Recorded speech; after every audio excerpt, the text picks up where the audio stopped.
Hello and good evening. Welcome to WriterGreg on Twitch TV. I'm glad that you could make it tonight. Tonight we are going to continue our efforts to the WorldAnvil Summer Camp 2020, where we were writing 33 prompts in 31 days. And tonight we are going to be working on two new prompts, numbers 22 and 23. As we continue moving along and try to get everything done. I'd like to welcome everyone who's in the chat window. We have Gift of Gabby. Can I use the World Summer Camp points thing for non-summer camp, but with other WorldAnvil? Yes. If it is an article that is on WorldAnvil itself, sure, we'll be able to do that and have that be a live critique. So we can do that right off the bat after we take care of a little business. So Gift of Gabby 1, if you would like to put your link in the chat window itself. Hey Galaden, welcome. If you'd like to put your link in the chat, then tell me if it's an RPG world or if it's a world mainly meant for prose or fiction, and what kind of feedback you're looking for. And then we can do that after we start a little bit. So please go ahead and do that, and we'll kick off the night with that. I do want to do two prompts tonight, prompts 22 and 23, and we will do those in 15-minute sprints spread out through the night, and then in between, after or whatnot, we will then work on other showcases for those who may have articles that they would like to have discussed or just talk about. All right, so Gabby has redeemed that. There it is. And I would like to start off by telling a little bit about our friends at the Anvilite Streamer Core. Let me scroll up there, and I'm not seeing... Uh-oh. We're having troubles here where this is not being shown. It's grammar or missing anything. It's for D&D 5e. Okay. We can definitely look at that. It looks like... Let me restart OBS on my other computer. Let's see if that will get things going.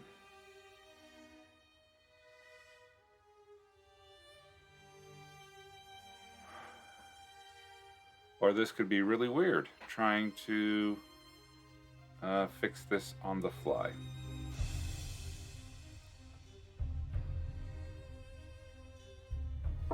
Oh boy. Okay. Not a Twitch stream if there's not technical difficulties. So let me just...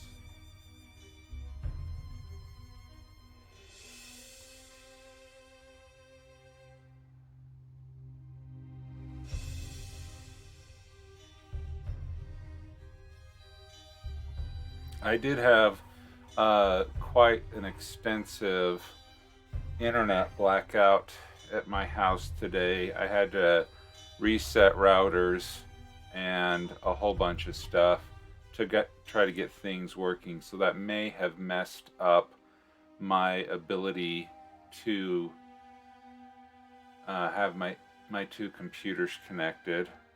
So I apologize for the delay, but I am going to need to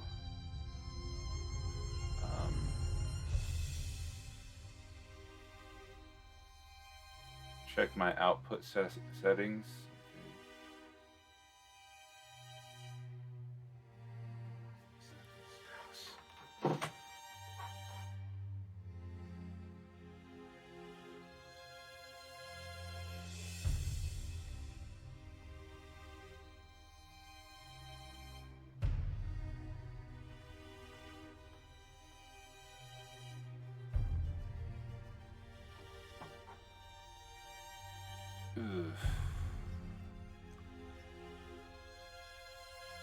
Where did you go?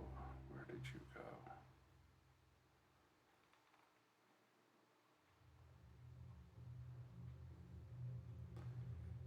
Well,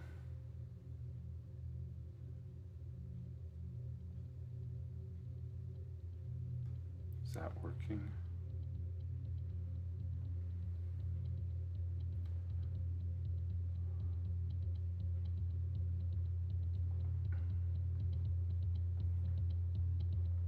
Okay, that's working. I do apologize for the difficulty here. I haven't had this happen before. It's not working there, and it's not working there.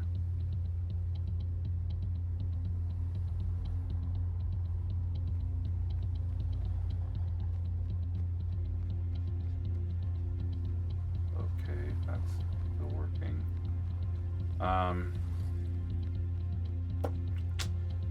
Well, this might just require some troubleshooting for a bit.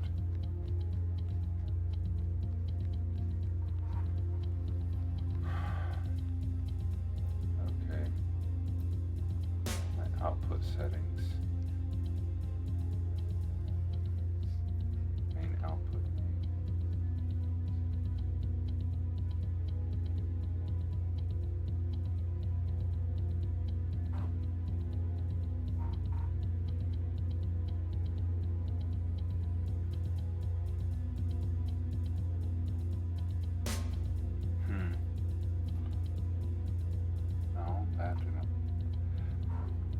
Well, enjoy the music while I'll turn up the music for a little bit while I try to get this figured out.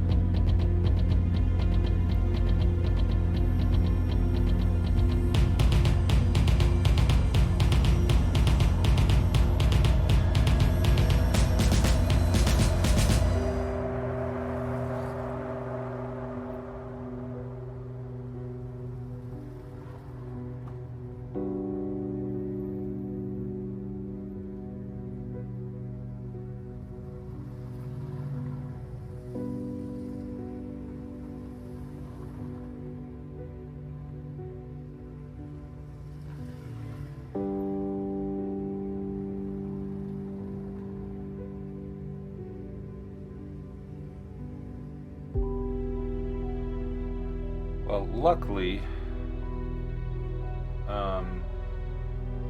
this computer is not a main streaming computer.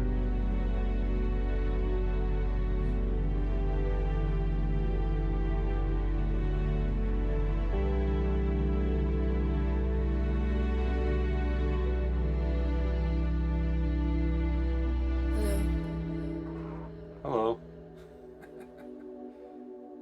Yes,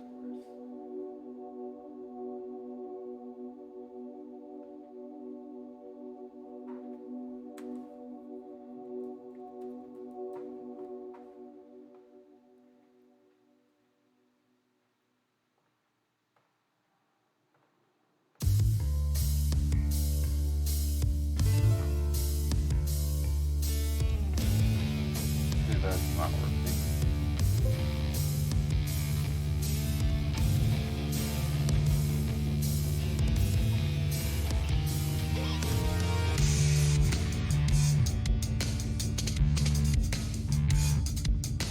Okay, what I'm going to try to do is I'm going to try to reboot my other computer here, see if that will fix things, and while that is rebooting,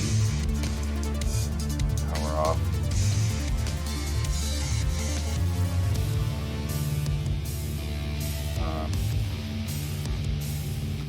Okay, while that is rebooting, what I'm going to do, Gabby, if you're still there, what I'm going to do is I'm going to read your article, and unfortunately it's not going to be on the screen at the time I'm sharing my thoughts on it. But if that's okay, I'll just go ahead and read it. Yeah, that's fine. Okay. I do apologize.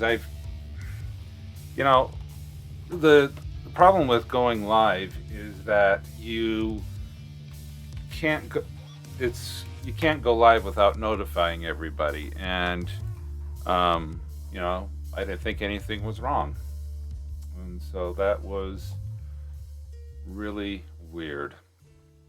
All right, let's just start one.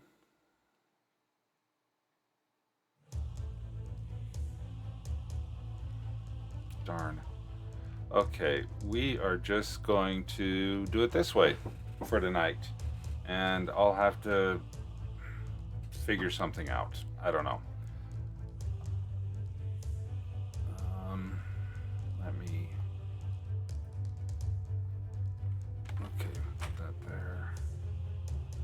All right, elementals. Elemental. All right, elemental are born from magic wells into place-like temple structures. I'm guessing. Hi, Deslicat. Experiencing technical difficulties tonight. But we're reading the Gift of Gabby, an article that they have requested, and we'll just go from there. Elemental are born from magic wells into place-like temple structures, grand and very old, centuries at the youngest. Each born into the temple, raised by its priests into the way of the three, or at least that's what most people believe. The truth is muddy than they think. Most are indeed born into old temples, but not all into the faith of the three dominant gods of Aura. If that's a good thing or not, it's up to you, traveler. Okay. In the beginning, we have the word place. I believe that's going to be palace. The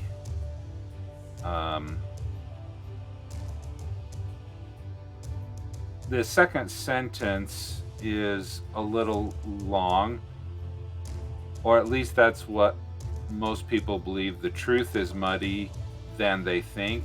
That's probably muddier than they think. Each is born. Each one born is born. Each one born. Each unborn probably should be each one born. So there's a little bit of a grammar that would need to be cleaned up there. I would recommend, if you have a LibreOffice or Grammarly, I would copy and paste this into a Microsoft Office, into Grammarly or something of that, and that would probably help identify some of the misplaced words or words that are not worded correctly. Okay. Some see them oddities to behold. Need a space after the comma, and there was a couple of those earlier where that needs to have a space. Others view them as poison, exiting the gods, still in few isolated places, seen as demigods. Need a period. Regardless of what you think, they are race that's here to stay. Elementals. Okay, so we have a difference of pluralization where I would probably call them elementals instead of elemental. Elemental is more an adjective, where elementals is a noun. Elementals, so I like how you use this here, are born from magic wells. They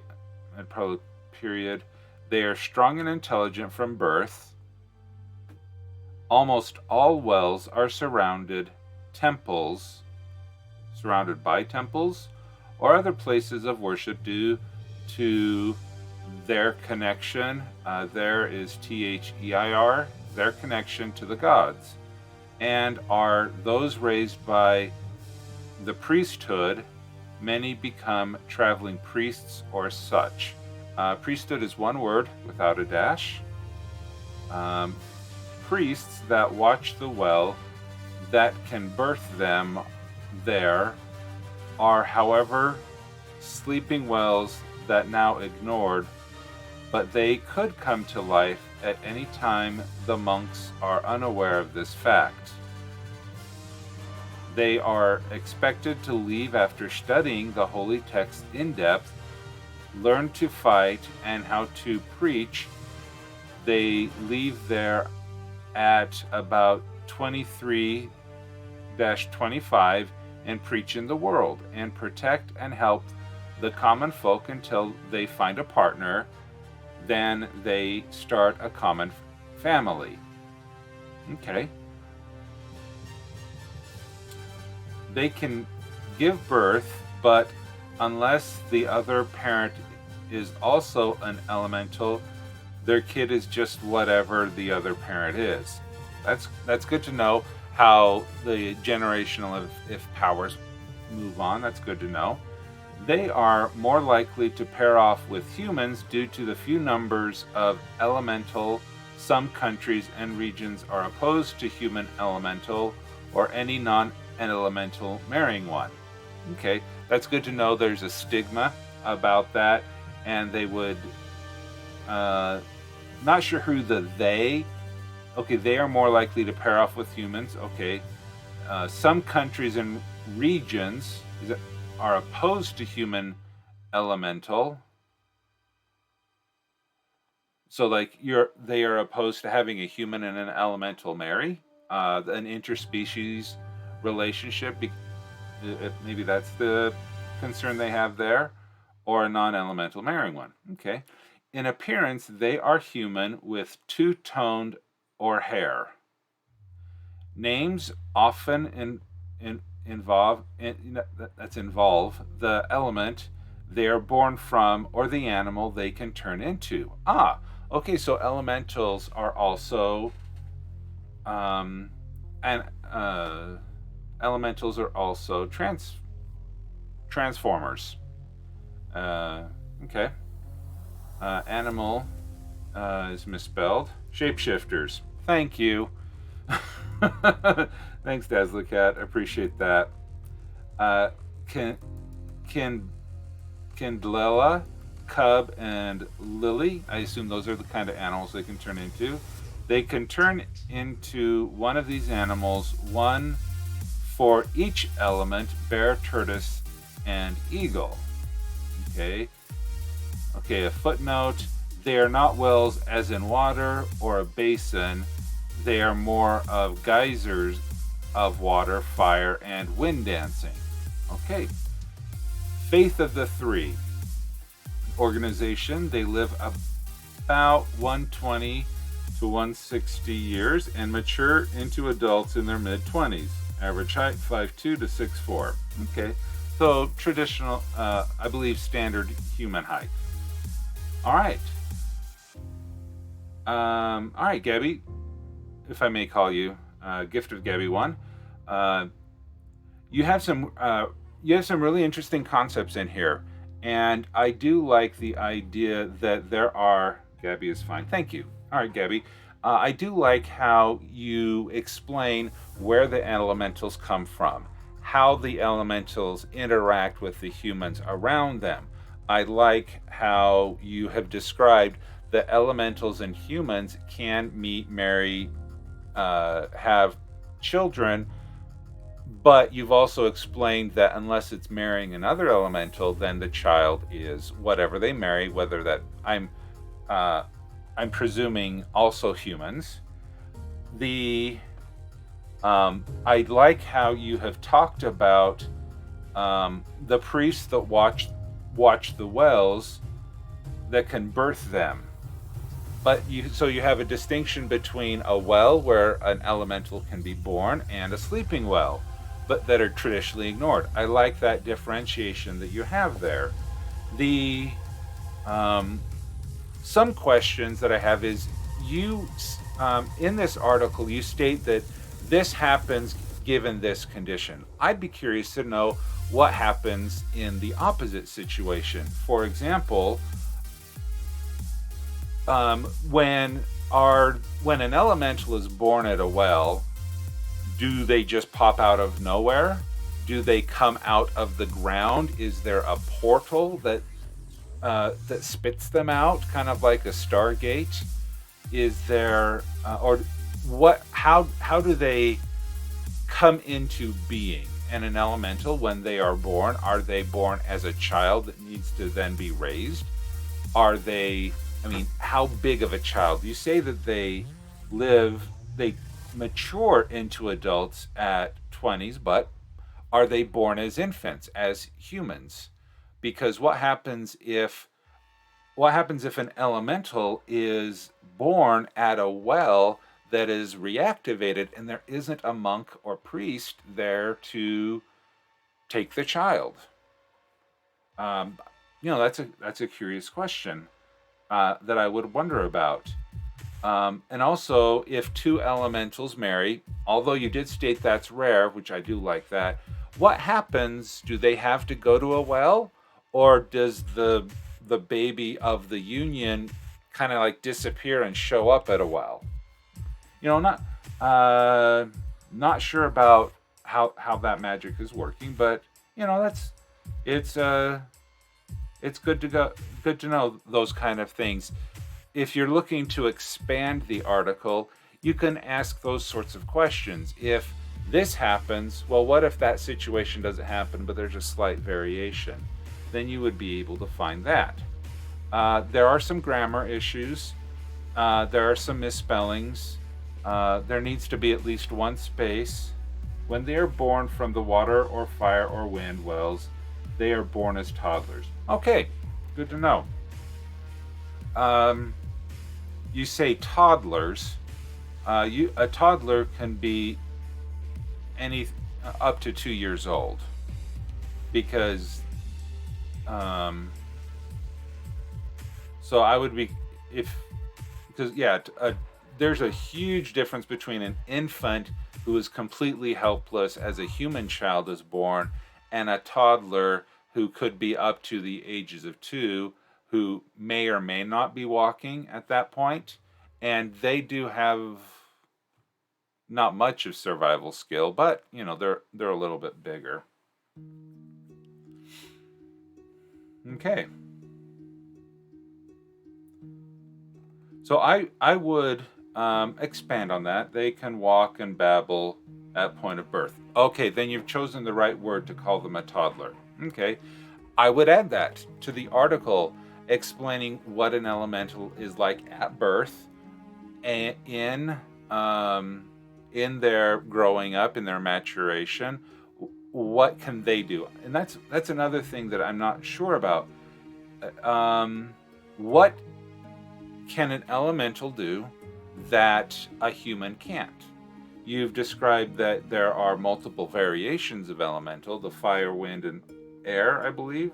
Water, fire, or wind. Okay. What can a fire elemental do versus a wind versus a water?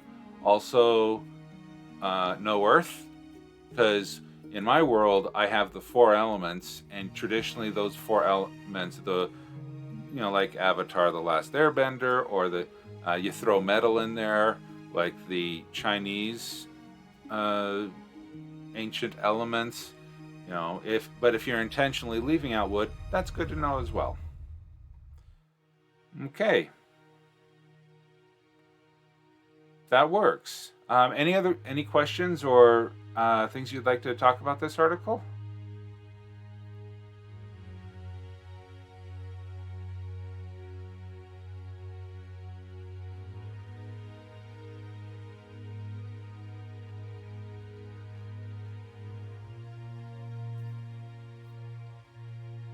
Okay. They are more magical. Wind is tied with lightning. They are both the same kind of magic. Okay, that's kind of stuff that I would like to see in the article, to know about this.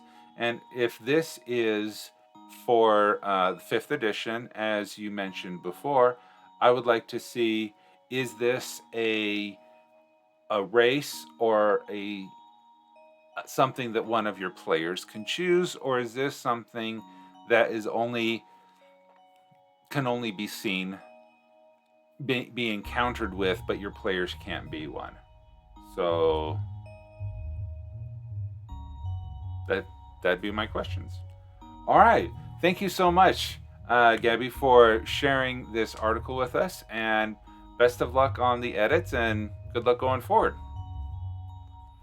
Okay, to those who are here in the chat, I do apologize that you have to see my huge face instead of my computer screen.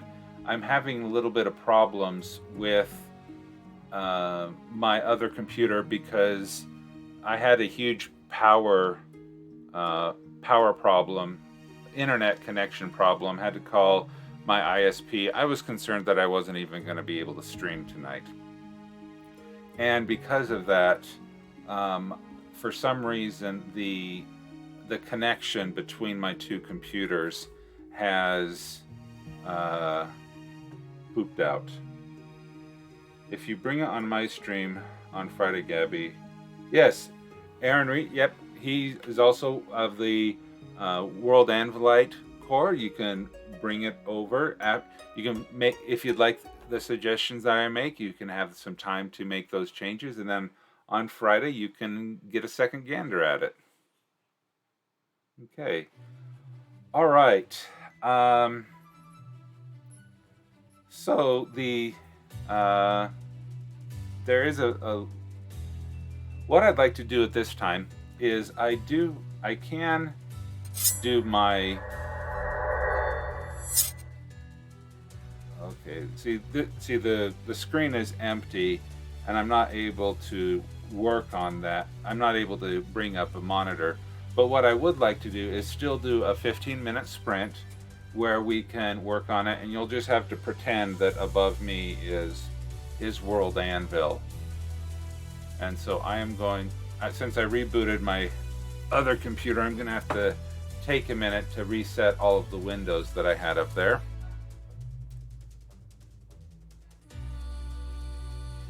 And hopefully tonight or tomorrow I'll be able to get all of this stuff figured out and fixed. Okay, so I'm going to be working on 2 prompts tonight. And the first prompt is prompt 22, write about the headquarters of an organization in your world. And I had a hard time thinking of something to do for this. And if there are some in the chat who want to, provide some ideas, that would be great, because the idea that I was having in talking about this is, okay, there's that, is, wow, I didn't save that. Okay, well, since not really, I'm actually going to go over to the wonderful prompt unpacking document that is available, and I'm going to open that up and go to prompt 22.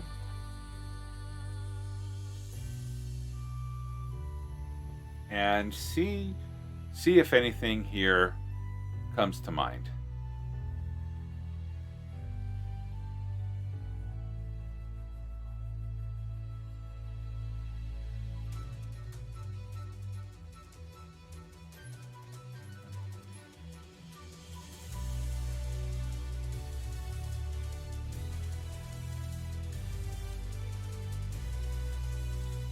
All right.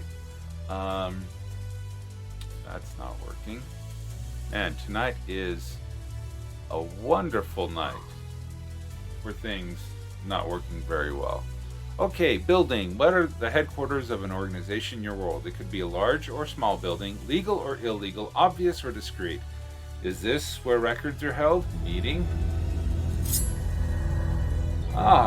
Welcome Zog Mad Dog, and welcome to the stream and all of those who are following with you. I really appreciate seeing everyone, and welcome. I am Lorraine, welcome. Dazzlecat, oh, you were already here. I appreciate that. Feel free to shout out your war cries from today. If you have been in other streams earlier today, let me know where you have come from. Obviously from Zog Mad Dog, I appreciate it. And as you may notice, that double stream watching. Okay. As you may notice up here, there's nothing. I've had some bad internet networking problems. Aloha, Kahuna the Elder. Welcome. So I've had some problems, so I can't see anything on my computer monitors, but my camera is working and my dictation is working. So we'll just have to play it by ear with that. And we've already critiqued one article today by Gift of Gabby 1, and praise the sun. And I've been dashing around other streams, but not staying for too long. Well, any time you can spend is more than appreciated. Who's praised the sun? Is that Kahuna? Because that's probably the... No, wait. There's other people.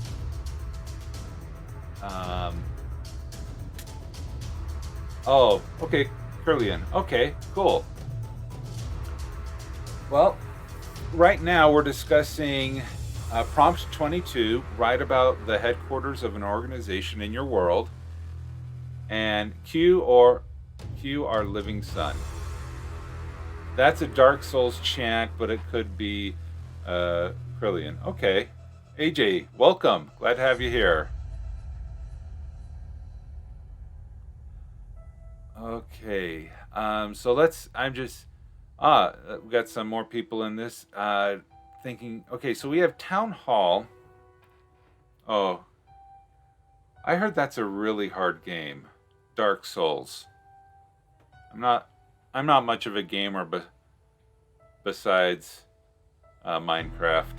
Thank you. Been trying to work on my next prompt. We will be having a 15-minute sprint after talking about this a little bit. 7 more to get copper. Keep it up. It's not over until Janet and Dimitri sing. If that works. Okay, so Town Hall, Religious Building, Thieves Guild, Backroom of a Tavern, Headquarters of the local police, Organization could be a family, Pocket Dimension, Backroom where the rebels secretly meet. That might be the thing. Pete's Place, because he's got a nice couch. How about a portable building? It moves as needed. Think of the biblical tabernacle. Okay. I just had a recollection of a story. What I back in when was it? One of my failed NaNoWrimo attempts was a retelling of Sleeping Beauty, and I know I try to pick something that is more a fairy tale that's more esoteric. But what I did here is I told it from a different point of view, and the emphasis was not on the prince, the princess, but actually on the political vacuum that formed when the king fell asleep. Because if you think about it, everyone in the castle, when Maleficent cast the spell, everyone in there fell asleep. And based on the original fairy tale, not the Disney retelling, the original fairy tale, everybody actually did fall asleep for about 100 years. That would cause a great political vacuum. So what would happen in that place, in that vacuum? What would happen? And so that was what my NaNoWrimo attempt was. And so what I'm thinking I will do is let me see if I can find on my Google Docs some of the information, the names specifically, and then I'll be able to write about that. I was thinking I could use Lemon's Feast, a restaurant the fish market is named for, Lemon Cod Market, and have the unofficial official base of operations for a spy network. I would be honored. A fish market, the lemon cod market. Are lemon cod a thing? I don't know. The only time I know about lemons and fish is when I squeeze one and eat it with juice. Oh, hopefully they don't go sour. I lived in California for 9 years, and lemon tastes good on all the fish. I actually had a lemon tree in my yard. I don't know if lemon cod is a thing. Let me just Google on a screen that you can't see. Lemon codfish. No, it looks like it's all recipes. Doesn't look like there is a healthy baked lemon garlic cod recipe, lemon butter baked cod recipe, lemon pepper baked cod recipe. I'm getting hungry. I mean cod with lemon juice. Yeah, lemon is a wonderful seasoning for fish.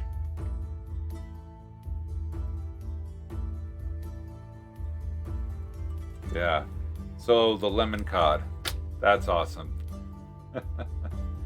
Okay, so I am going to try to find my old notes from my fairy tale. There you are. Ah, it's empty.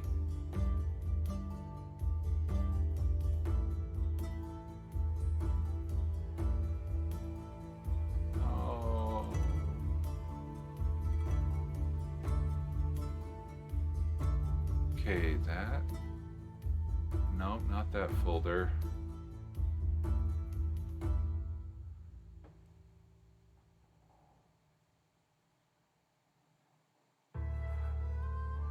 Mixed Pantheons? No, not that.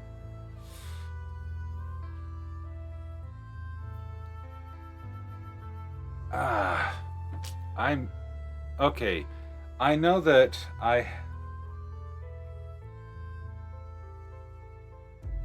Pretzel Rocks just got hit for something. Who knows why? I'm not gonna allow that.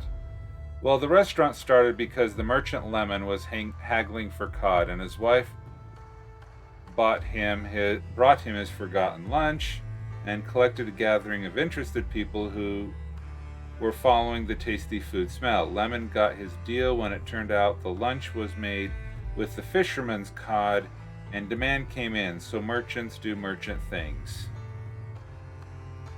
Cool. That is a fun thing.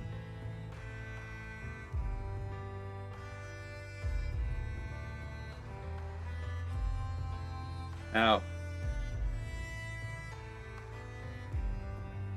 Russian hands and Roman fingers. That's good. All right. I don't really have I need to look up. I think I have some articles on WorldAnvil. And again, I'm sorry that I'm not able to show it. But let me see if I can. Locations. And maybe I can get some organization. Oh, the underground. Is that what I called them? Well, that's what I called him. But let's see. Plot ideas. Sagadorm. Okay. Did I call it the broken ore?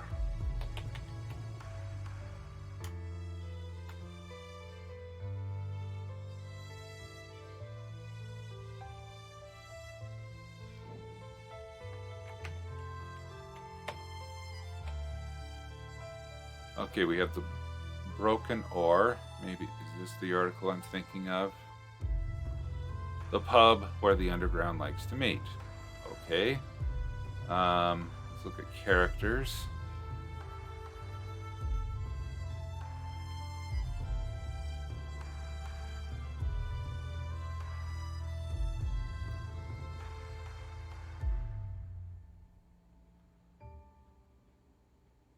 Emil?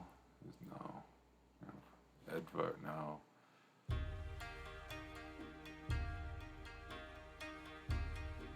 Okay, let me see.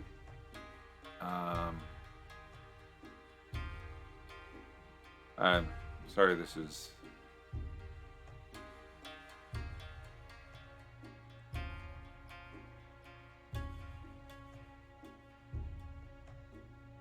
Oh, other? Yeah.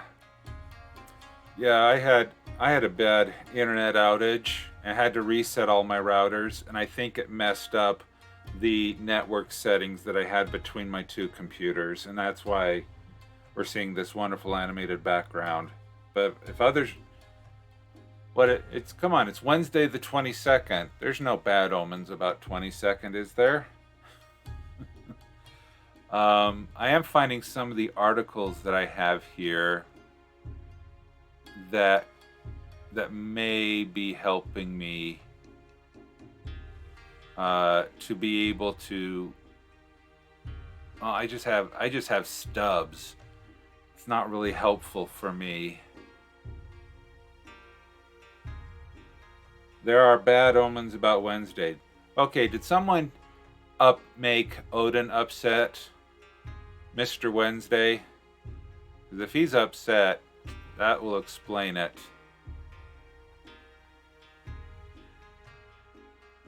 Because I do have some people that I have here.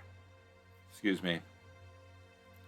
I do have some articles that I've created in my WorldAnvil account that I haven't published yet. Okay, there's Rose. We can talk about Rose. This is 2020. Someone sneezed can be a cause of an event. No kidding. And it actually rained here today. And I live in a desert. And the fact that it rained... I mean, there's been people supposedly hexing the moon and the Fae. Don't know. Oh, wow. What can I say?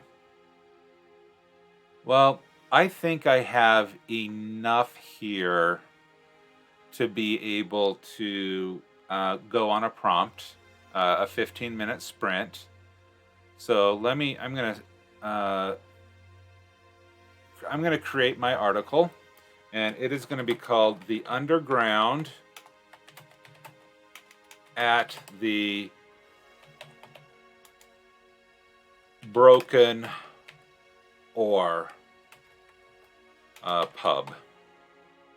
Okay, so it's navigation. Let's change that to Summer Camp 2020. We'll save the changes. Make this not a draft.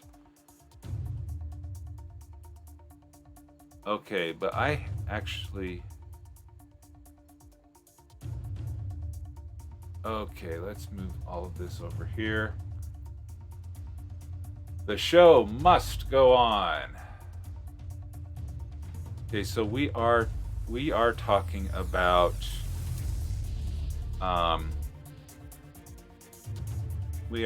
about a location. so that's an organization.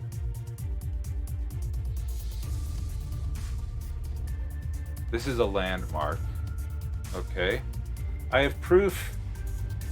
I have to poof away. My all-day long stream watching ate most of my data allotment for the month. Oh, Lorraine, I'm sorry to hear that. Thank you so much for your support and being here. I hope that your allotment refills soon. Okay. All right, so the location type here is a pub, tavern / restaurant. It doesn't have any alternate names. It's just the Broken Ore. The purpose, I'm just going to put the pub where the underground likes to meet, and I am going to use an amp under. Let's see if I can. The underground organization, okay, likes to meet. Alterations, architecture, and we can talk about that. Let's see, parent location. I mean, I've been watching streams almost 24 hours a day for 3 weeks, while at my grandma's been showing Hamilton your time, so it's just built up.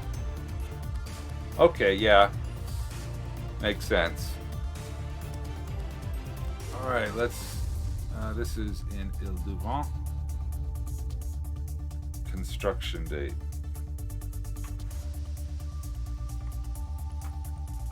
For 4 weeks. Wow. Okay, I don't know exactly. It's not a ruin. The owner is Remy. Don't know. Oh, 4 times. Oh, showing Hamilton 4 times. Okay. You know, I have Disney Plus. I still haven't seen Hamilton. That's. You can shame me later. All right, and this is owned by the Underground. Okay, and it doesn't look like there is any other tabs here that need to be filled in. So we'll probably just do. We'll save this. All right, I do appreciate it, and it's fun to have that little insight knowledge, because when you name things after a lemon, no one thinks of that you named it after a person, so it's all good. It's fun. I'll know. I will know. Okay. All right, so let's get into this.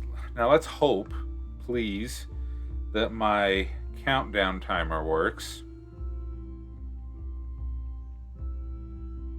All right, so let's start a 15-minute sprint where we will, you can either work on your edits, work on a new article, finishing up an article. When the sprint is over, we'll count up our words or describe what we accomplished at the end of the sprint. So let's go ahead with that. And, okay, start. Does it work? Please work. Yay! All right, we'll start in 10 seconds.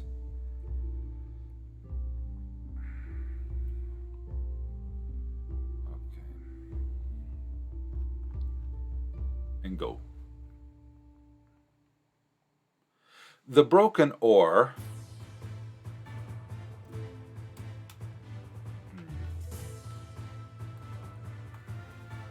pub is located in the harbor district of the capital city of Ile-de-Vent. Period. It is owned by Remy, a popular tavern owner who specializes in helping sailors recover after long voyages on the sea. Period. The fact that he gets paid well in gold to help them is just a side benefit. Period.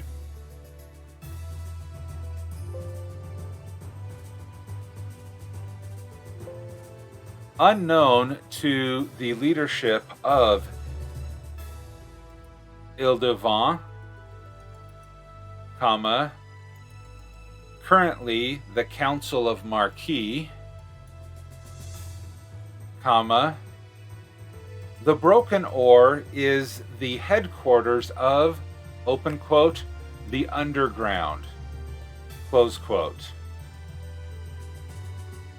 The Underground is a pro-liberty organization who is rebelling against the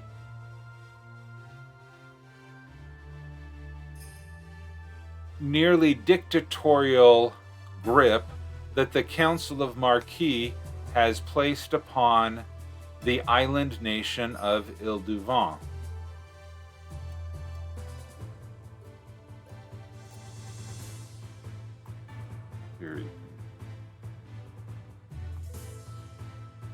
The Underground, led by Alexander Noir,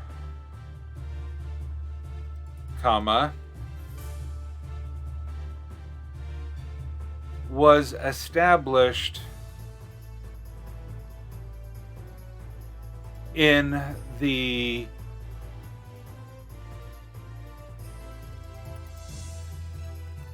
many decades after the fall of the royal house of Ildevant.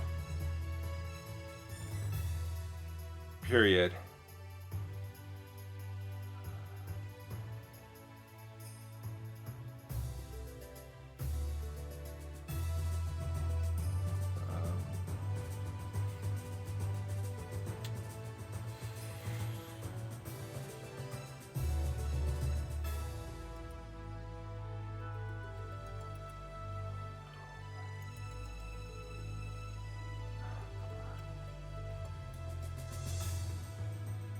Just trying, I lost some information that I needed to have open for a tab. That doesn't help me. Okay. We'll just make it up.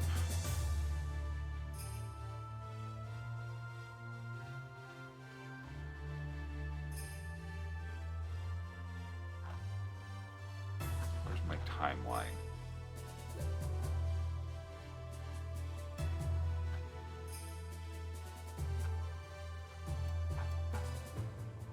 Go back to Sagadorm.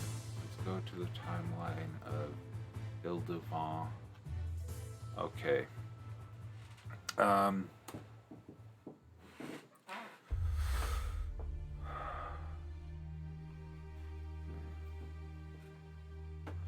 Roughly in the year 723.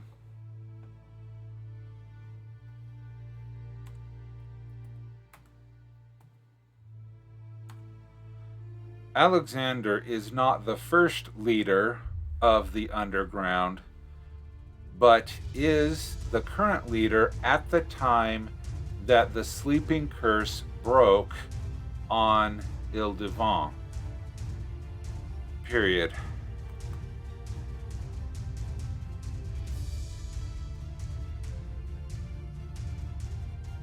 This all began in the year 632 CE when the evil Fae, Thalamos,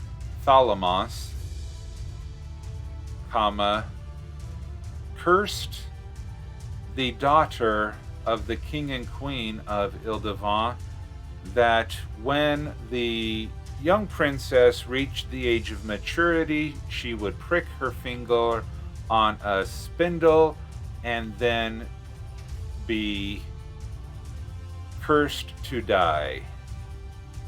Period. The curse was modified but not removed by a member of the Fairy Council, and the nation,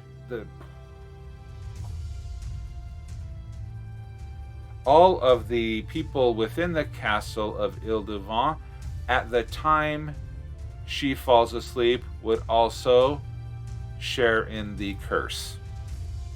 period. When the curse fell, this caused a great power vacuum within the kingdom, period. The marquises or other noble households, used this opportunity to seize control and form the Council of Marquis, period.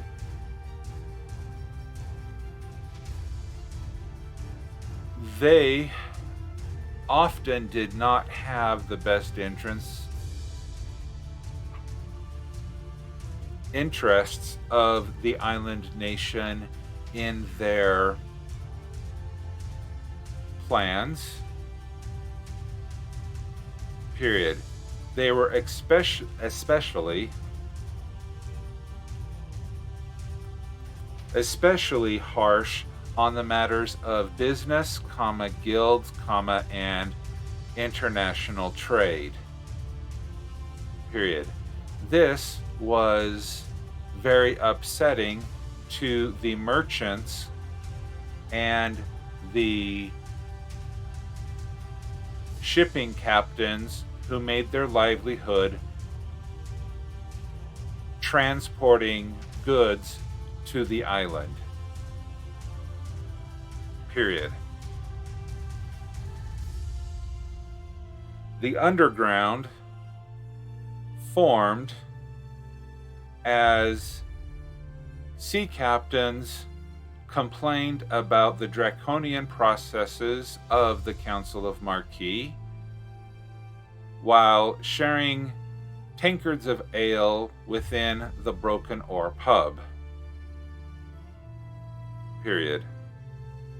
This pub became the unofficial location where the rebellion began, period.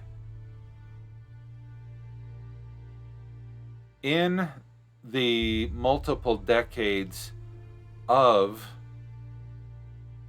the underground's operations, it has never risen to the level of open bloodshed, period. Their rebellion is in the form of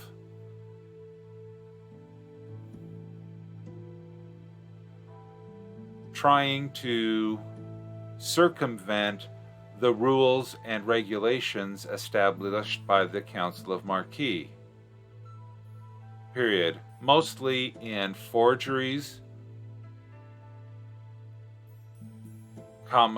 altered manifests, and smuggling to avoid the tariffs and levies imposed upon goods that were brought in to the country, period. When the sleeping curse broke, and the royal family woke up, the underground found itself in a unique third wheel position between the royal family and the Council of Marquis, period. As a third party to the main struggle, they may hold the key in determining who will prevail in the leadership of the country, period.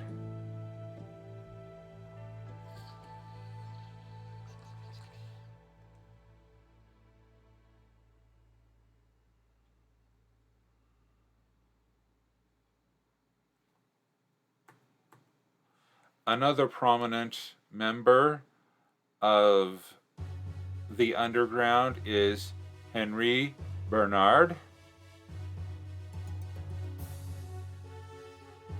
period. The barmaid at the Broken Oar, comma, named Rose, comma, is principally responsible for ensuring that the underground is not discovered by those who try to infiltrate their secret meetings, period. She is the underground's bouncer and security guard, period.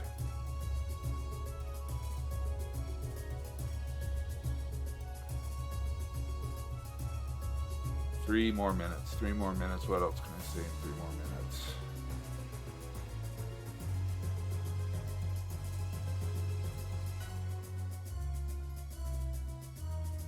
Remy, comma, the owner of the Broken Oar, comma,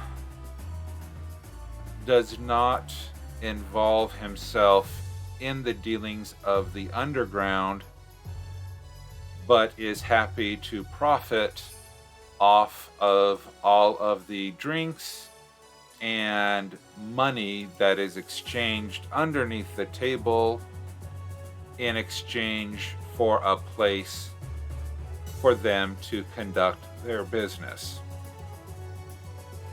period.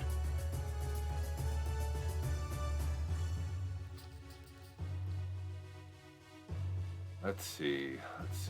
Okay. Purpose, alterations, architecture, history, tourism. The Broken Oar does not attract the finer elements of society, comma, period. Remy and Rose intentionally maintain the image of being a lower class drinking hole where sailors and other ruffians choose to spend their shore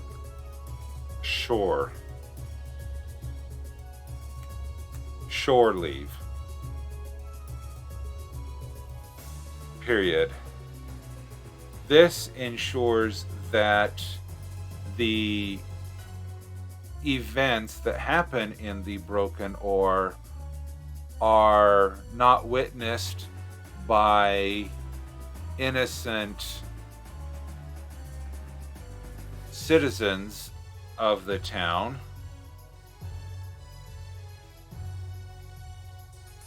period. And they do attempt to stay respectful enough that they do not draw too much attention from the local town's guard, who are controlled by the Council of Marquis, period.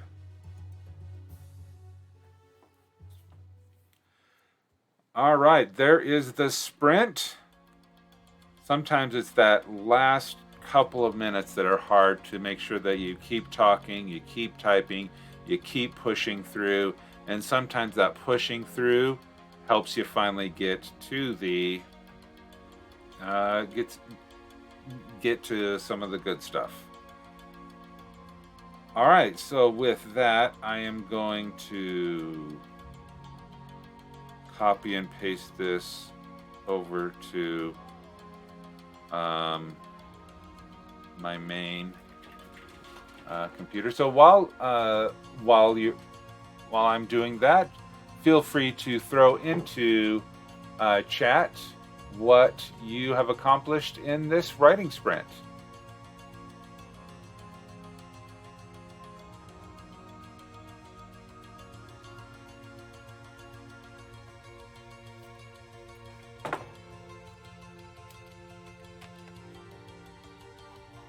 we'll dump all of this in the purpose. No, not the purpose. We'll put this in the vignette. Save the changes.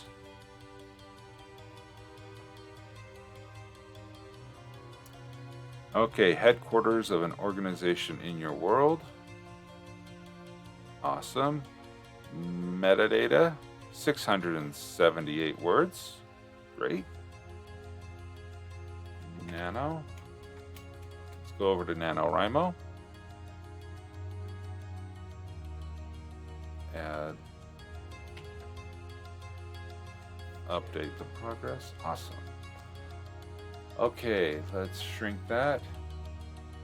Galadan, out of prompt, so afraid to start writing anything till the 30th. Oh, come on.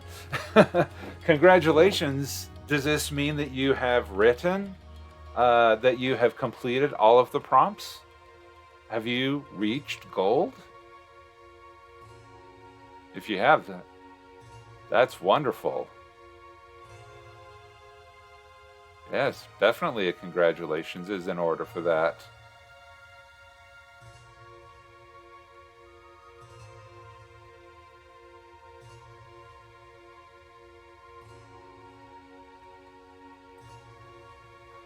All right.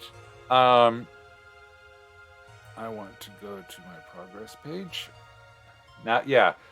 And that's one thing that I wanted to kind of work on is I've enjoyed doing 2 prompts a night and interspersing them with showcases of other WorldAnvil. So if anyone does have a WorldAnvil save check, yes, I just saved it. Thank you. If there is anything that you would like to have shared, showcased, or critiqued on that, feel free to go ahead and redeem that. I'd love to plug my 30th, but I think it's too long for a stream. Well, how long? I mean, is it under 1,500 words? Is that the unassuming character who secretly controls things from behind the scenes?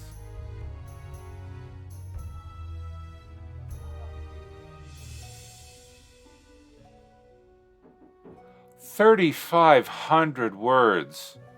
Wow, that is a lot. Congratulations. Wow, that's only over 10 times what you needed to do, because wow, yeah, 3,500 words. Dinosaur Bob, hello, welcome. Thought I'd finish strong. It ties in maybe half the articles from summer camp. Yeah, it would. Yeah, that would. That's a lot. Okay. Wow, that is a lot. Okay. If there isn't anyone who wants to have a article. Oh, Dinosaur Bob, you have your new emote, your dinosaur roar. Oh, Dazzlecat, you got one. All right.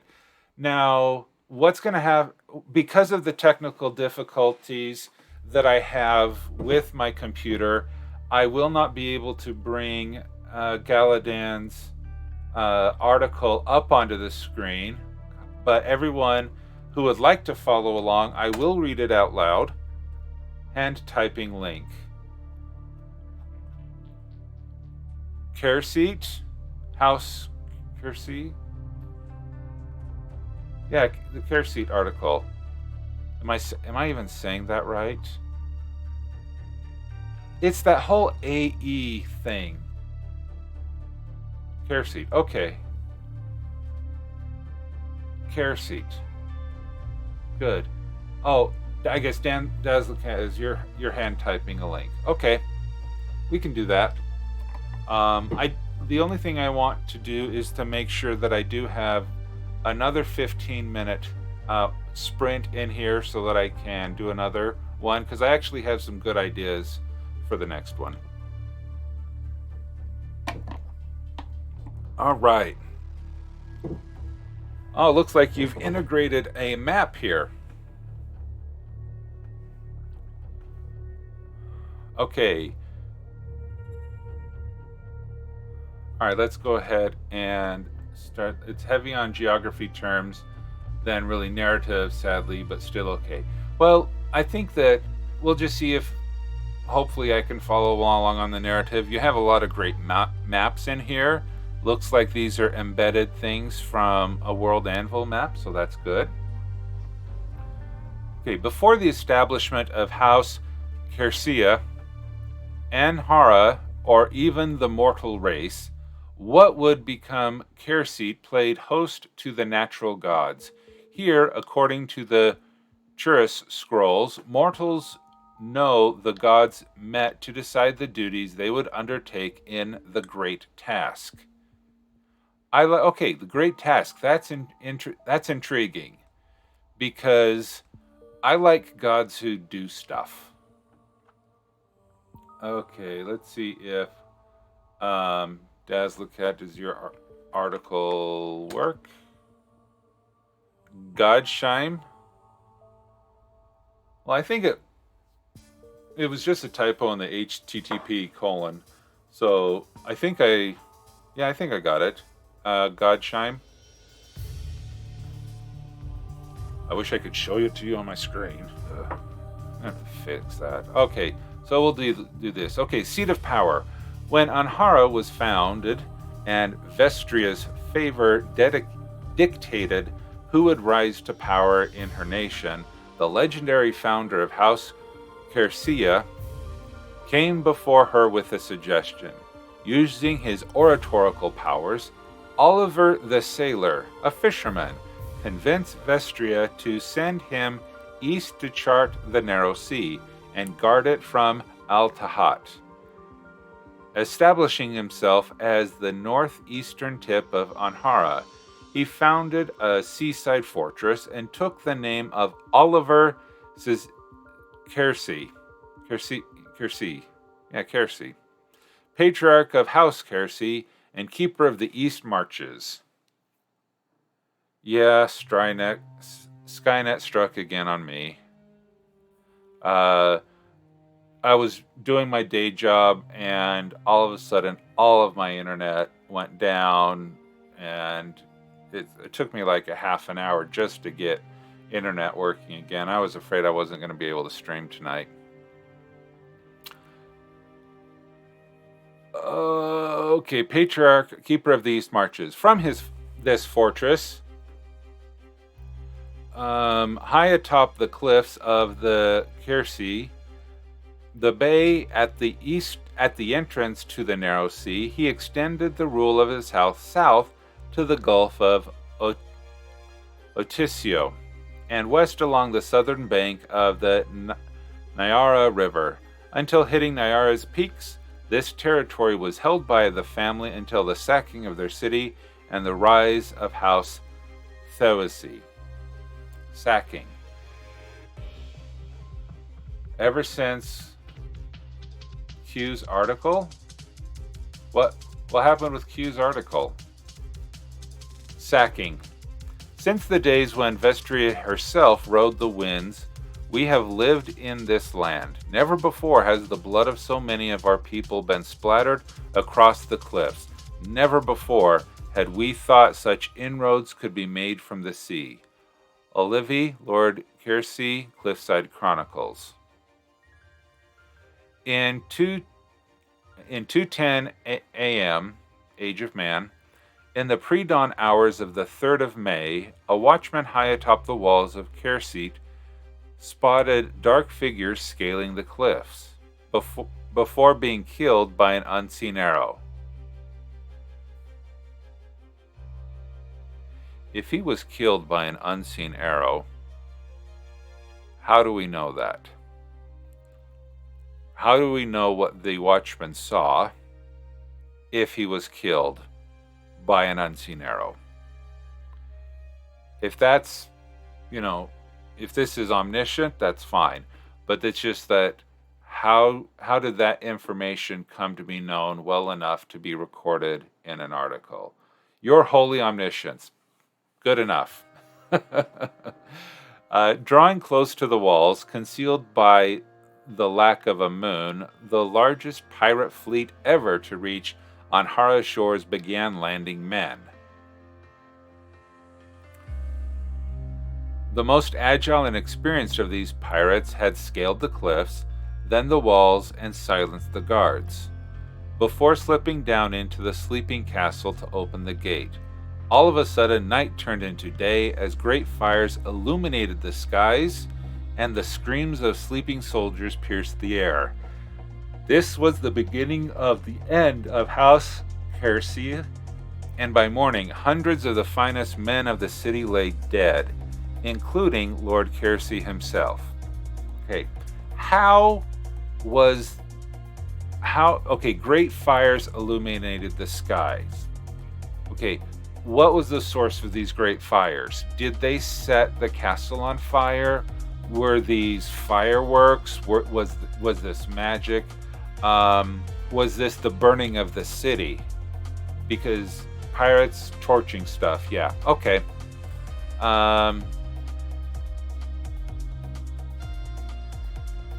Because all of a sudden, great fires don't light all of a sudden. Unless it's a stack of hay, very fine, dry hay, I think it would take a while for things to ignite, to be all of a sudden night turned to day. And fire is not that bright unless even in a forest fire, you still know it's night. It's not as bright as day. So that could be a little bit of exaggeration for flavor, but that's fine. Because when I just think of night turned bright as day, there's a magical element that would actually make it as bright as day. The vast amount of treasure kept in Kiersey was taken across the unknown tides to the pirate haven of Nemura's Cay, including the legendary Churus scrolls and most of the gold reserves of the house. The city itself was highly damaged, with most of the flammable buildings burnt to the ground, and the more resilient ones bombarded from sea as the pirates retreated with their booty. Okay. Again, thinking of pirates,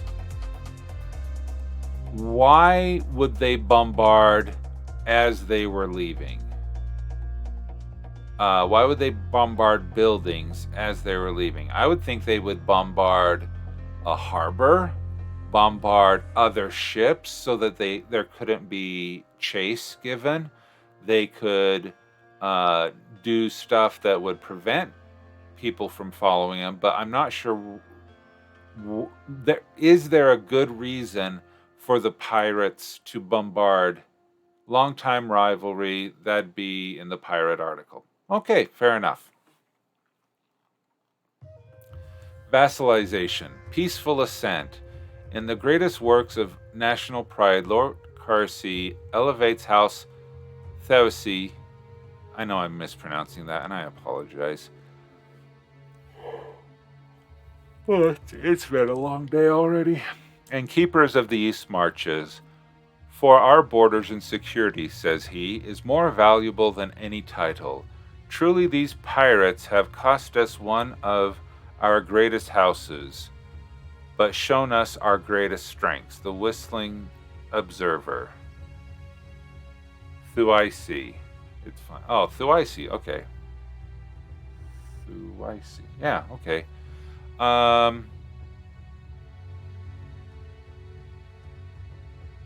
How did Lord Kiersey elevate House Thuici if he was dead?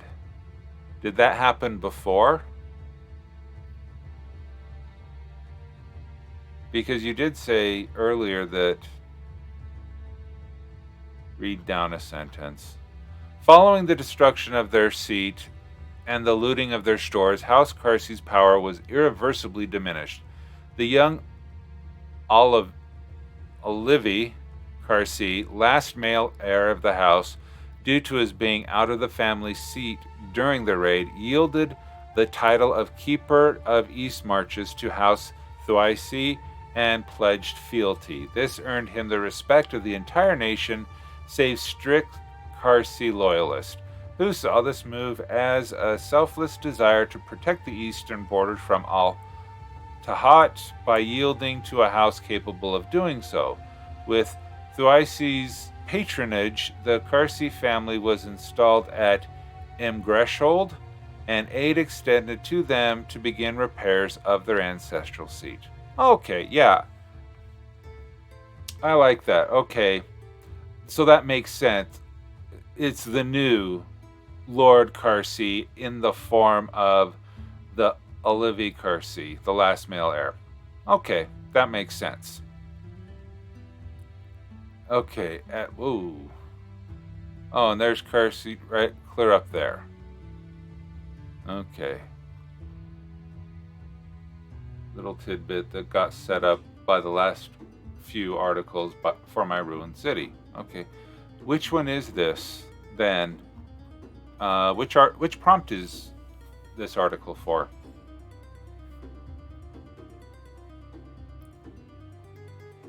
The ruined settlement. Okay.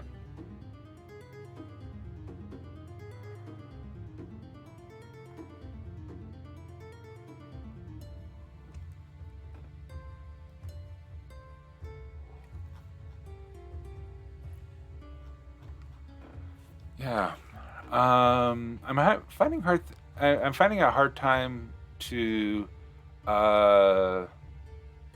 think of something to provide feedback on, other than what I've already said.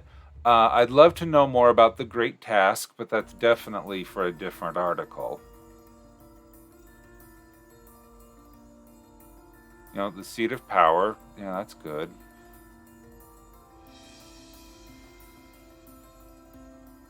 The sacking, yeah, that's really good. The I might like to the longtime rivalry that'd be in the Pirates article, if possible. Maybe I'm just being overly analytical about them bombarding as they retreated with their booty. Maybe that's just me. Because if you have it in another article that makes more sense there, yeah, that's probably fine. Yeah, good job. Imgreshold. Where's Imgreshold?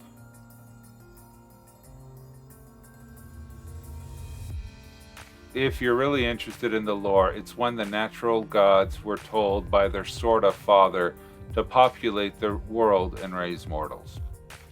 Oh, okay, so that's the task given by the father god. To explain earlier comment, ever since Q's Week the Internet Went Down article, we've all been having strange tech issues. Karma!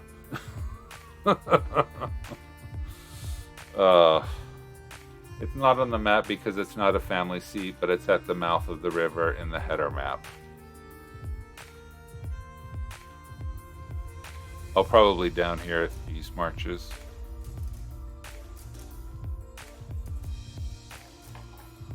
Oh, I'm sorry. Under the S. Okay.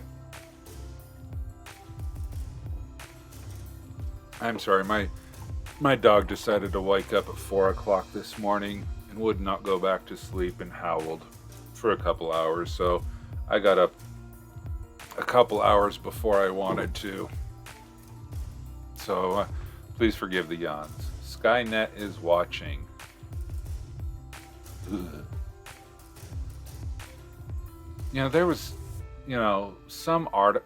I don't know if this was true or not, but there was some technology company that picked the name Skynet in real life, and I'm going, isn't there at least one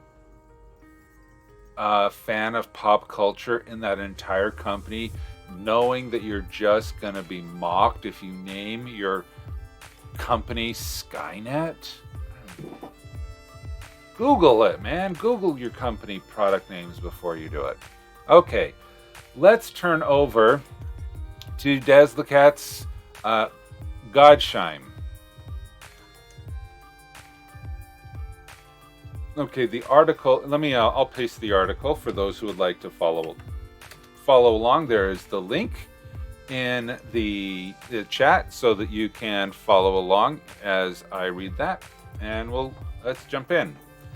Godsheim is the moon, with the hallowed gods upon the light side and the unhallowed gods upon the dark side. Beneath the surface lies purgatory and inferna. Okay. Godsheim is divided into two sides, one of perpetual light called heaven, and the other of eternal dark called hell. Beneath heaven is purgatory, and beneath hell is inferna. Okay.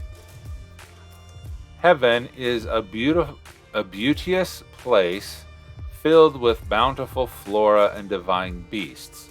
Each hallowed god has a palace surrounded by a city of his or her or its devout believers' souls, and life there is bliss. Those lucky souls begin to learn to be angels who serve the hallowed gods. To get to Godsheim, the spirit journeys along the ethereal rainbow bridge to the pearly gates. There, the gatekeeper weighs their soul on his scales of sin. Those who do not tip the scales may pass through the pearly gates into heaven. Those whose sins tip the scales are dumped into the steel gates. Pearly gates, steel gates, okay. A trapdoor down into purgatory. An endless labyrinth where there are opportunities to cleanse away sins, one at a time. Those who wash away enough sins float up out of purgatory and once more get weighed before the pearly gates. All right. Those souls heavily weighed with sin will find themselves going toward the blood-bone gates. Cleansing a sin will lengthen their journey, but there won't ever be enough cleansing places to keep them from reaching blood-bone gates and being sucked into hell. Okay, weighed heavily with sin, cleansing sin. Okay, so there are some people based on their sins who are they're just going to get sucked down to the blood-bone gate. And even if they do try to cleanse their sins, it won't be enough, and they're just going to end up at Bloodbone Gate anyway. Okay, it's the light, the people who sin very little who have a chance to getting out of purgatory. Where you sin too much, no dice. Okay, once inside the Bloodbone Gates, souls are caged in a yard until the soul fetchers grab them. Each unhallowed god has his or her own crew of soul fetchers to haul new souls to their domain, where they are the servants and playthings of that god and his devils. Servitude and torment is their lot until all their dark sins are slowly bled out of them. Their dark sins are slowly bled out of them. Okay. Once that happens, they are spat out of the Bloodbone Gates back into purgatory, where they can wash away the rest of their sins. Sins are slowly bled out of them. Those whose sins cannot be bled out of them are tossed into the burning maw, the gate into inferna, where they are agonizingly forged into a devil that then serves an unhallowed god for all eternity.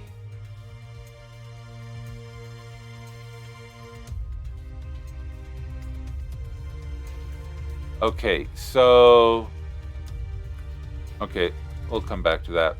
The history. The moon was created for the gods to live upon, so their presence upon the world would no longer warp it. a decision made when the world was shattered. 1/4 of the world's broken up bits was forged into the moon, while the rest was put back together into a smaller but once again whole world.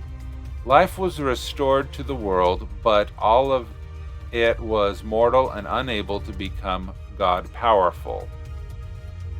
At least not without the intervention of gods themselves.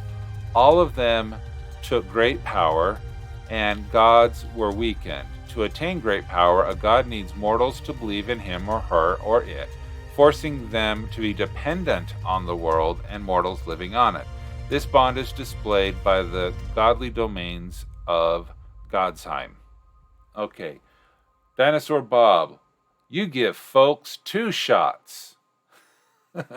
Okay, let's go through here and kind of do the math. Okay, category 1.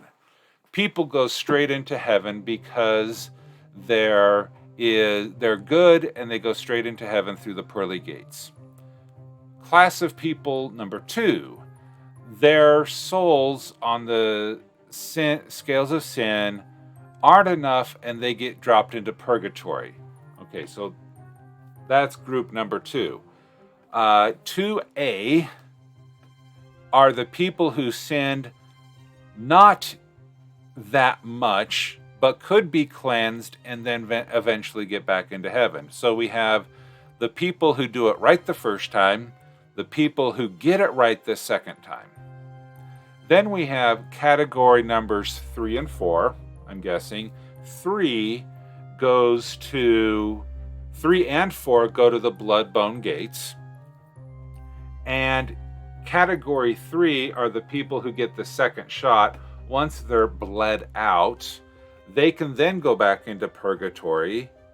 And then if they're clean enough, then they can go to heaven. But then there's this 4th category of people whose sins are so much they cannot be bled out, even by the torment in hell, that they're tossed into the burning maws of Inferna, where they are forged into the devil. So do I have that right? You have basically 4 paths, 3 of which eventually get to heaven, and 1 never does. Daz the cat. Okay, good. I got that right. Okay, the reason I'm glad I got that right is not because of me, but because you've done a really good job explaining that. And we were able to parse that out. If this is the celestial orb prompt, I'm guessing, if I remember that one right.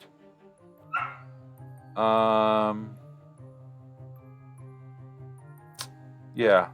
Yep. Okay. I like it because a religion that believes in these gods, because there's no time limit. I mean, being dead is forever, and forever is a long time. So even 3 out of 4 categories of people will eventually get to heaven. People will try to do it right the first time, but if there's some people who are a little hedonistic and want to live it up a little bit, eventually they'll get to heaven after paying their dues. And so only the worst of the worst go into the burning maw. That would have an interesting impact upon those who... So self-purgatory is self-cleaning. Blood-bone gates is the professional detailing job. Oh, yeah. Oh. And there are some stains that just don't wash out. And those guys are... they go to the burning maw. That is well said. Well said.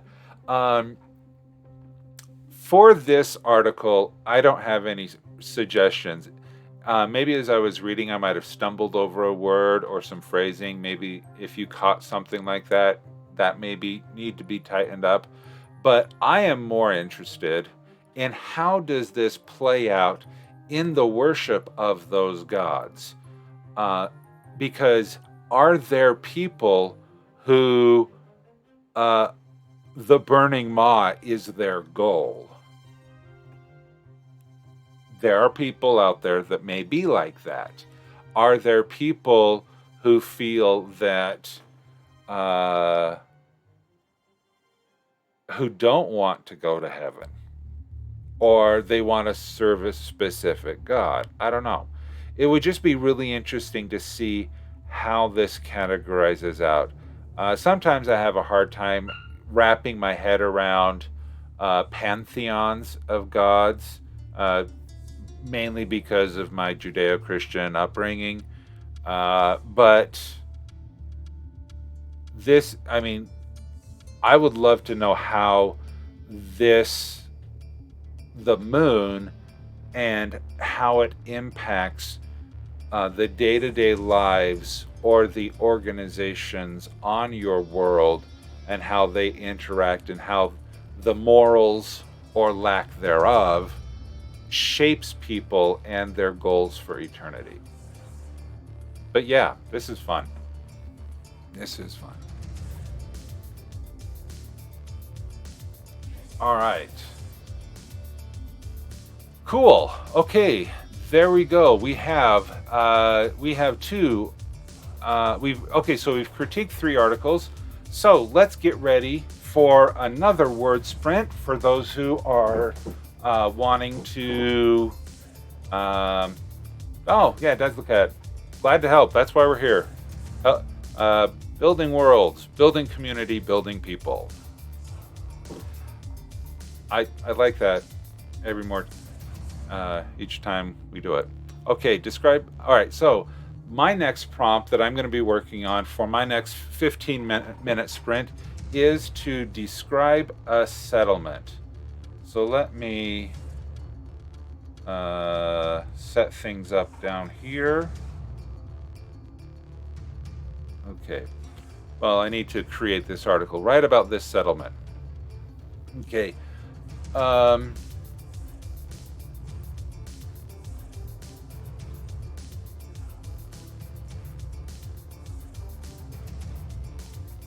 what am I gonna call this? This is going back to Ile-de-Vent, the hills of Ile-de-Vent. Okay. The hills of Ile-de-Vent is the location, and Ile-de-Vent is my country where Sleeping Beauty happens. Very similar to what I talked about with the broken oar. We're going to go a little bit before, and we're going to talk a little bit about that for this prompt, because of the unique stuff that they have. And I thought how ironic it would be if the greatest export was from the kingdom that couldn't spin wool. So how ironic would that be, is if you could spin wool, but then your king decided to ban all spinning wheels? Can you think of something that is more hazardous to the economy, or more detrimental, that a fairy could use to curse, and then a king to overreact? Because seriously, I think it was such an overreaction that the king burned all the spinning wheels. I mean, come on. I mean, that literally destroys your economy and a foundation of livelihood for so many people. But that's why I want to tell that story, not because, yay, Magic Girl falls asleep, but the impact of it on the people surrounding the story. Those who have read the story, or heard of the story of Rosencrantz and Guildenstern are dead. It's a retelling of the story of Hamlet from the point of view of the most minor of characters. And that concept really fascinates me, of what is it like when you take a story and you tell it from a different point of view, a point of view of an unknown or a minor thing. Those who have read Ender's Game and Ender's Shadow by Orson Scott Card, it's similar to that, but even Ender's Shadow, the main character of that was still a pretty big character in the first book. So anyway, that's what I'm doing with Ile Devant and Sleeping Beauty there. If I ever go back to it, I don't know if I am. So I'm using this as my prompt. So okay, so the Hills of Ile Devant, alternate known names, okay, location, type. Let's see. No.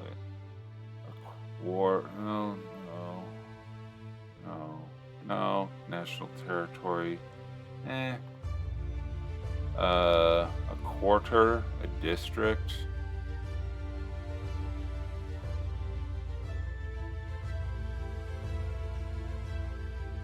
Maybe a district. The Hills. We'll just call them the Hills. Demographics, government, infrastructure, assets, defense, industry and trade's important, guilds and factions, history, tourism. There's no founding date. Geography. Okay, there's the Hills. Ruler, owner. Let's see. Where's my king? King Geoffrey of Ile Devant. Owning organization. The Maison d'Artisien. Maison d'Artisien is the owning organization, and the parent location is Ile Devant. Et j'ai été français pour 2 ans, et je parle un petit peu. And if anyone understood that, that's the extent of my French that I remember.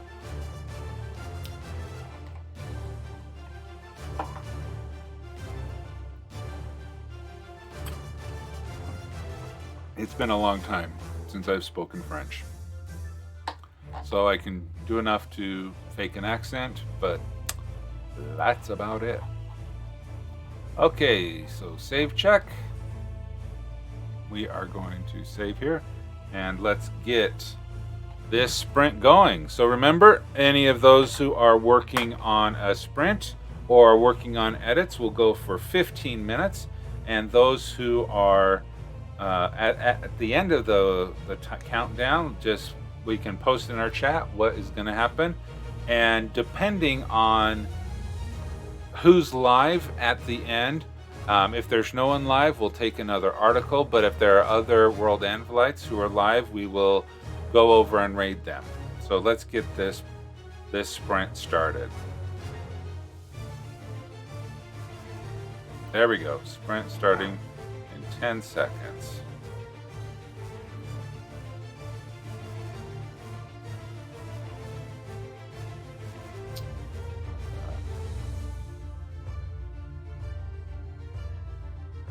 The island country of Ile Devant is a pastoral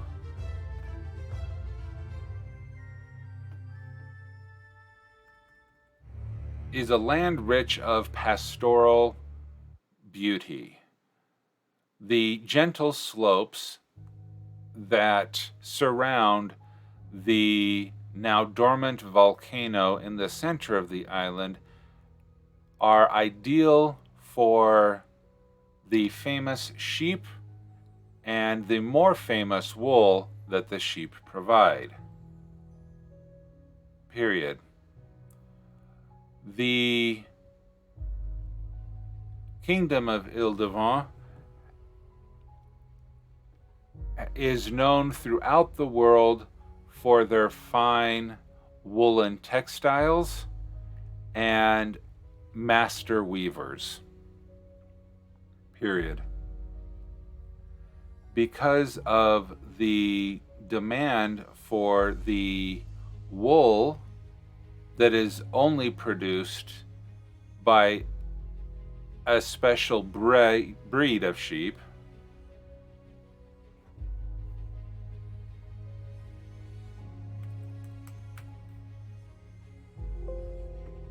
in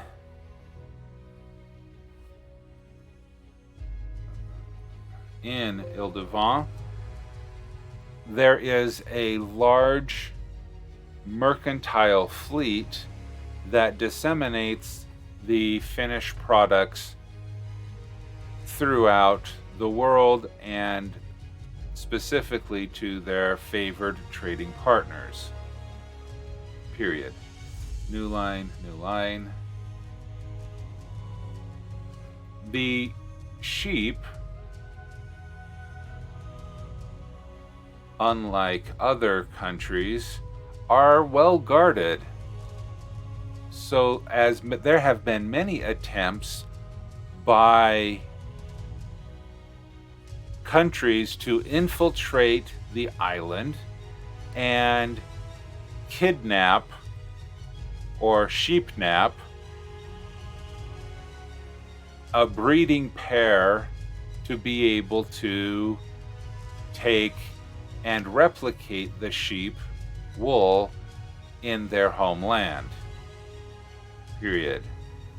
Guarding the sheep is not a young shepherd boy, comma, but a trained group of soldiers who provide surveillance in the pastures, but also around the shores of the island. Period. The Ile-de-France Coast Guard are some of the most skilled sailors in the world. Period. Their development of fast, agile ships has prevented the theft of sheep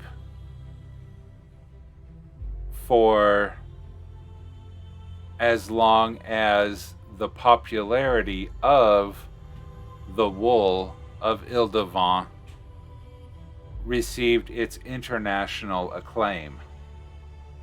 Period. The evil fae Falamance, comma, knowing that the wool and spinning and textile industries were so critical to the island country, comma, that when she devised her curse upon the house Maison d'Artisien, that was a long shot.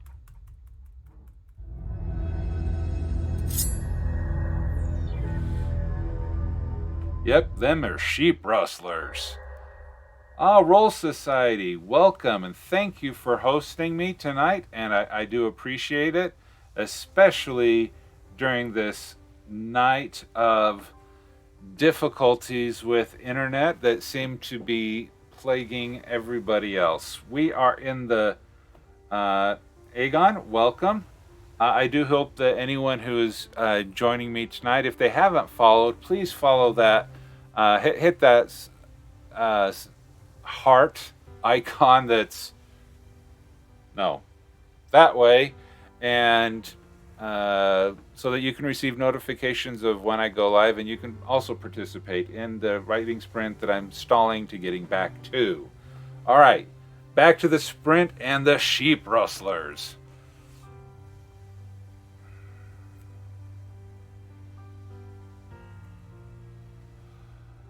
Royal.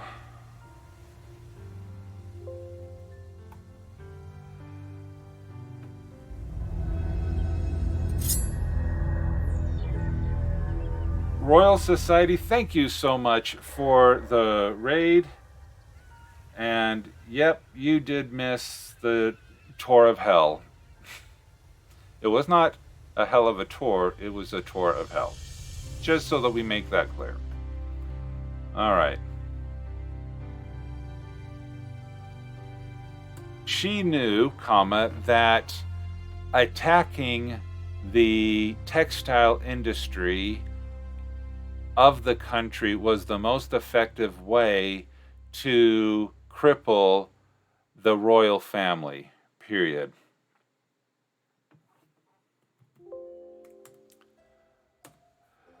By cursing the princess to prick her finger on the needle of a spinning wheel, she ensured that her overprotective father would ban spinning wheels to protect her, period. For the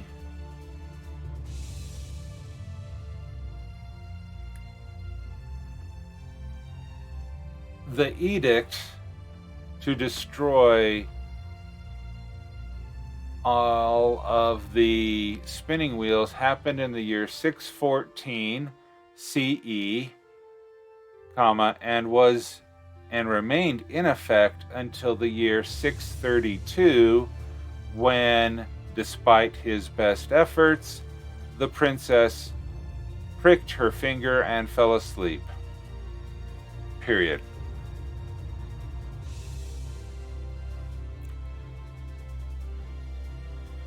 The multiple decades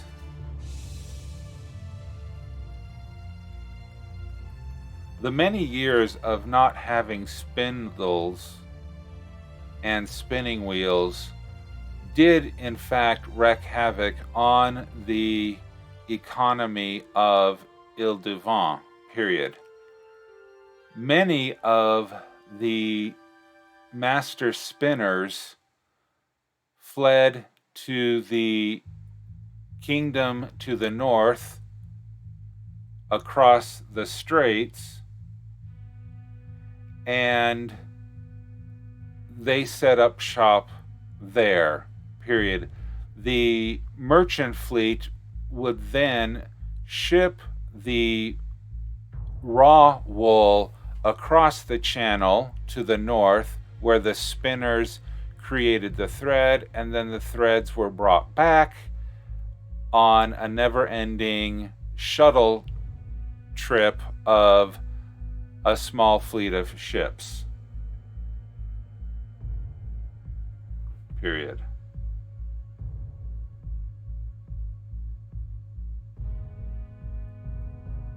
The Coast Guard of Ile-de-France accompanied each transport vessel to prevent piracy of the raw or finished threads, wool or finished threads on either transport. A treaty between the Kingdom of Ile-de-France and the kingdom to the north ensured that the factories where the thread was created would never sell directly to customers, but that it all came back to Ile-de-France for refinement. Period. I saw your comment there, Dazzlecat. That's why I added that thing there. Is still no sheep rustlers, but they would definitely try, because if they couldn't get the sheep, they could try to get the raw materials. I don't know if I'm going to put a magical element on this. I'm just going to it's just part of the... Ooh, let me get into that next. The Council of Marquis, that formed after the curse fell upon the royal family, established the high levels of security in the development and transport of the raw and finished materials to make sure that they maintain a monopoly on the final products. Period. The underground, a semi-rebellious organization of merchants, resented the draconian practices of the council and sought to undermine it. Period. Because their ships were often searched, they were never successful in smuggling sheep off of the island, period. But there was not an incentive for the underground to do so because they made their livelihood shipping items back and forth from Ile-de-Vent and the colonies where the spinners resided. Period.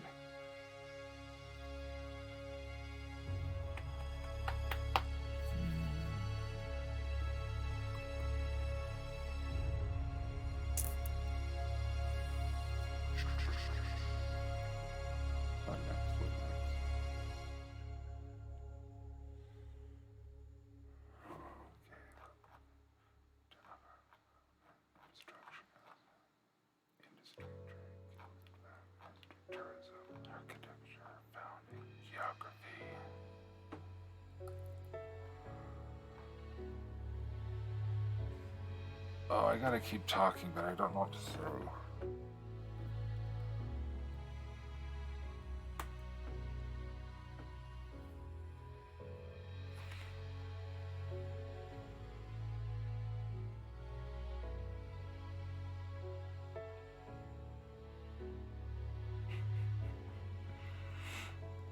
Oh yeah, fishing spinning lures. Yeah, that's a good. Yeah, it's amazing how words have changed over the decades as technologies and words are reused and repurposed. It's kind of funny. Man, I don't know. Because I made half of this stuff up. I never had the Ile-de-Vent Coast Guard before, and and it wasn't until now that that the underground profited over their ability to send the stuff back and forth, because of course captains would have to be paid. I may have to rework that if I ever go back to this story, because if the underground captains are truly making money off the shipments back and forth, then there wouldn't be a need for a rebellion or an uprising to overthrow the Council of Marquis, because they're profiting off of it. And it's usually those who are out of power or that have the desire to overthrow the existing establishment. So I may have to rework that, but the sprint is over, and hope there's enough words here to be able to satisfy the prompt, I believe. Okay, so let us save this. We'll put this over here, come back up here.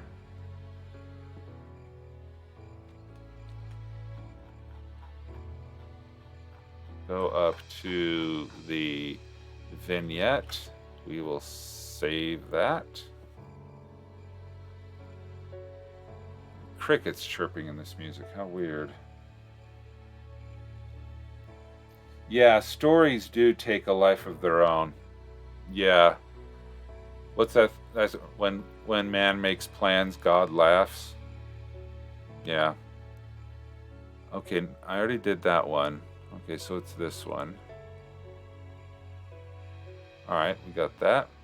And let's see how many words I did. Doubt it's as... Oh, wow, so still got 600. Surprised. Okay, let's go back to Nano. And add that to my count. Update the progress. Oh, I have crossed the 13,000 words threshold for my word count. So that's pretty cool. Okay. Yeah. But to be fair, the word il devant is only one word, but here is il the long and il the wrong. And so it's not really 600 words. When I go back and clean this up, there's going to be a lot of tightening, and I guess I overtalked in that reason, so hopefully there won't be, during the editing process, if I do any editing before the end of the competition, there won't be any time that I'll drop under the 300 words. So I'm fairly okay with that. So, having said that, I think that let's stop the sprint counter. There we go. Let's shut down Dragon. So I think this, I have to fix this. I don't know how I'm going to fix it, but I got to fix it so that when we can do better critiques that I can share and highlight. I've really liked what we've been doing over the past last week. This is, hey, we did what we could do. All right, so let us look at who is available for us to raid. Are there any recommendations for people to raid? I need to... wrong keyboard.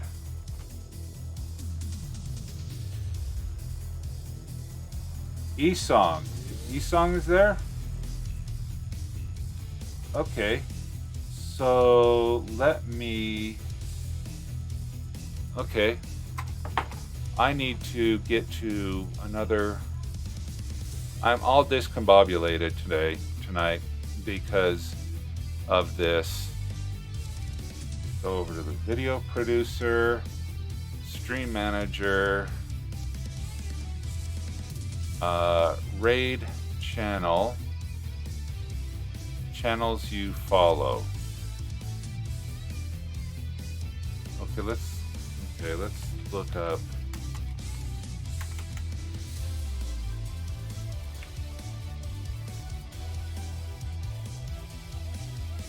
That is so weird. Why? I follow East Songbird.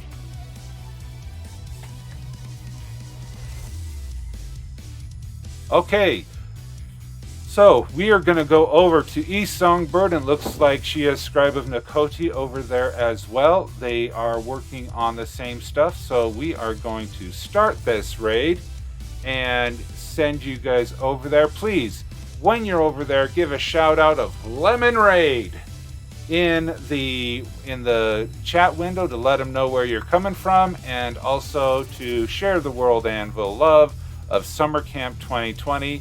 So thank you so much for dealing with all of the technical difficulties tonight. Have a great night. I'll see you tomorrow at 6 p.m. Pacific time, 9 p.m. Eastern, and where we will take on 2 more of the prompts as we strive for Diamond. Thank you so much, and have a great night. Good night, everybody.